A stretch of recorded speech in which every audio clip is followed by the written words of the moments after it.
Nai-stress o pagod na pagod ka na ba? Gusto ko lang ipaalala sa'yo na kahit gaano ka ka-stress ngayon, wag na wag kang sumuko sa mga pangarap mo. Kailangan mong tandaan parati na magtiwala ka sa progress na nangyayari sa buhay mo. Kahit alam ko na minsan sobrang hirap at sobrang nakakapagod na din talaga. Magtiwala ka sa kakayahan mo. Ang dami mo nang nalagpasan na mga malalaking problema dati. Ngayon ka pa ba susuko?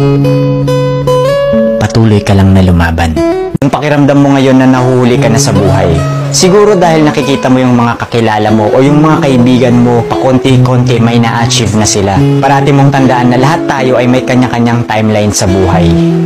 Hindi ka nahuhuli at hindi ka rin naman nauuna. Kung nasaan ka man ngayon sa buhay mo, yan ang lesson at experience na kailangan mong pagdaanan ngayon. Lahat tayo ay may sariling kwento sa buhay na makaka-inspire ng ibang tao. Sarili mong kwento yan. Kaya make sure na sulitin mo ang bawat moment at gawin mong fulfilling ang kwento mo kahit anong mangyari.